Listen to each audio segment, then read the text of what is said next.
La Fondation pour l'égalité SIDEF, en collaboration avec la Fondation Konrad Adenauer, ont organisé jeudi 17 octobre une conférence débat sur la thématique femmes et citoyenneté. Madame Nadia Etsaï, présidente de la Fondation pour l'égalité, nous explique l'importance de cette journée au micro de la radio des Sans-Voix.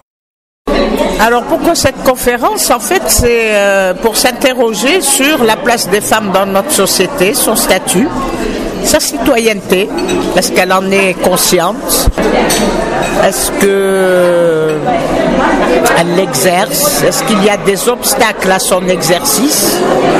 Donc c'est un peu ce que j'ai demandé à celles qui ont intervenu, c'est de me mettre en exergue ces obstacles et de voir en fait pourquoi la femme est obligée d'utiliser des ruses, des stratégies pour exister, pour être elle-même,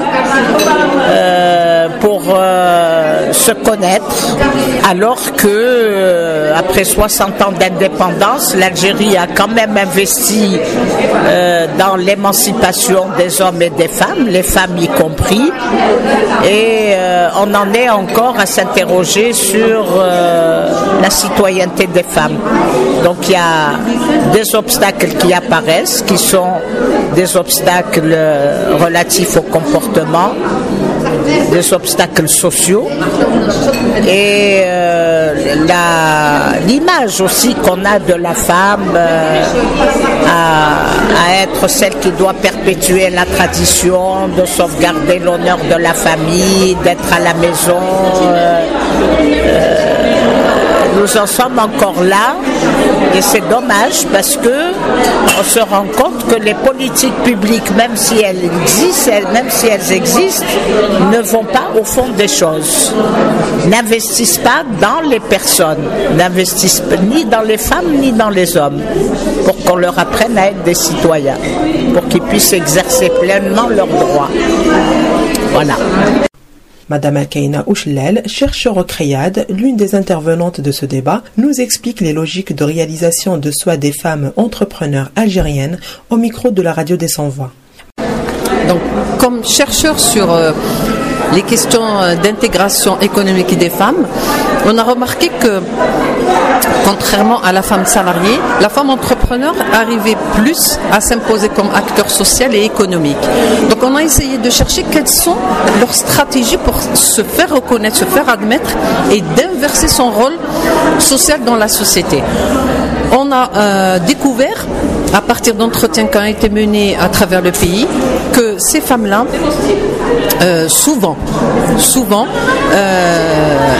se réapproprier et exploiter des codes existants dans la société pour les mettre à leur avantage. Certes, beaucoup comptent sur leur diplôme, sur leur savoir-faire, sur leur savoir-être, mais sur le plan relationnel, les femmes exploitent leur appartenance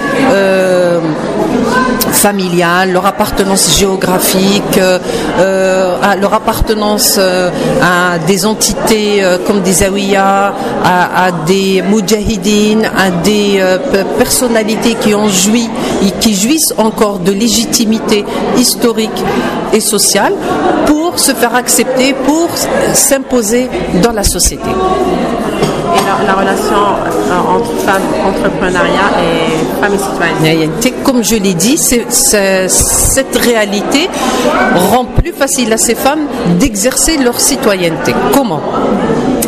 Elles sont plus visibles dans la société, elles sont plus impliquées dans la vie associative, elles aident les plus démunis, par exemple des enfants diabétiques, handicapés, les gens du Sud. Elles financent des caravanes de soins, de médecins pour aller soigner des gens qui habitent dans des endroits très enclavés. Et c'est des femmes qui, de cette façon, arrivent à se faire connaître et à se faire voir dans la société. 1. 2. C'est des femmes qui sont sollicitées pour des négociations économiques. Elle participe à la tripartite puisque il y a plusieurs associations de femmes, d'entrepreneurs. Les plus connues, Sève, Am. Il y a à la tête de CGOA Saïda Narzak qui est une femme. Il y a également une autre association dont à la tête est une femme également. C'est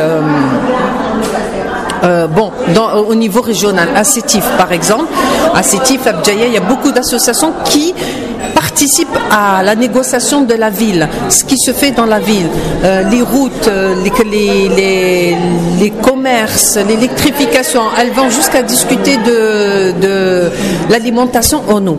Donc c'est des femmes qui essaient de faire écouter leur voix, qu'elles soient qui traitent des questions quotidiennes, mais également politiques, sur leurs conditions sociales également. Madame Nassima Alioui, juriste et notaire, nous parle comment les violences envers les femmes est-il une entrave à leur citoyenneté au micro de la radio des Sans-Voix.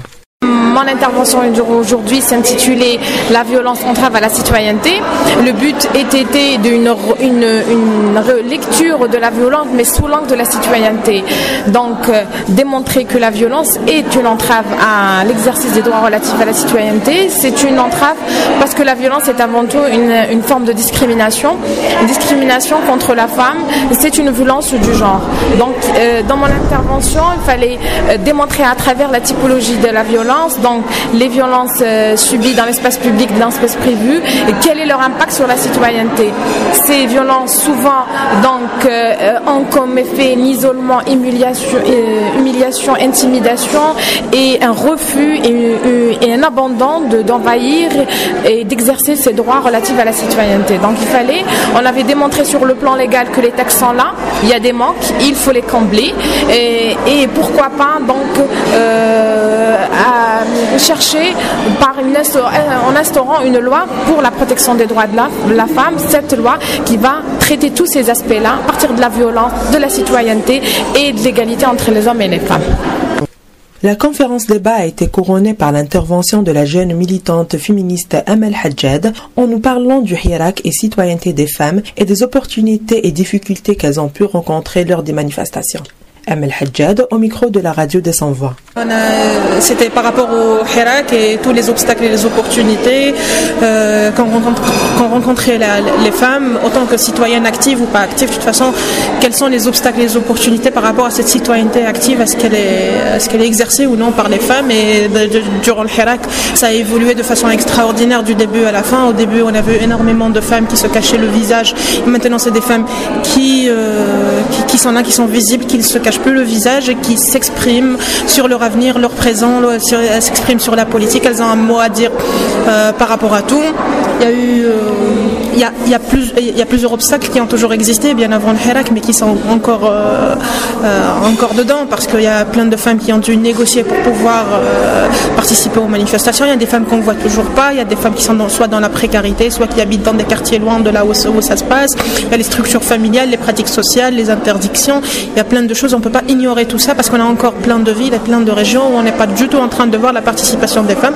Mais dans ce hirak, c'est en train d'évoluer de façon extraordinaire. Je l'avais dit tout à l'heure, on a des femmes qui sont dans leur famille, soit épouses, soit sœurs de politiciens, ou la Safi, ou peu importe, dont on n'a jamais entendu la parole.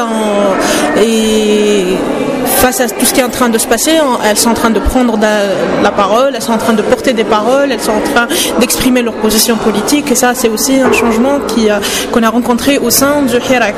Il y a l'organisation en elle-même, des carrés, des collectifs, la participation dans les initiatives citoyennes, initier carrément des initiatives citoyennes autant que femmes dans l'espace public. C'est vraiment la récupération. Le vendredi en lui-même, c'était la journée, dans notre inconscient, c'est absolument pas la journée des femmes, encore moins la journée de la citoyenneté, mais c'est un vendredi qui est en train de changer c'est bon, pour moi et pour plein, c'est bon, c'est un vendredi qui a complètement changé de forme, qui a changé d'aspect. C'est le vendredi des femmes et des hommes pour exercer une citoyenneté active, pleine et entière. Après, les mêmes obstacles restent. On a encore les obstacles institutionnels, les obstacles économiques et précaires. La majorité des personnes personnes au chômage ou qui n'ont pas accès au travail, c'est les femmes.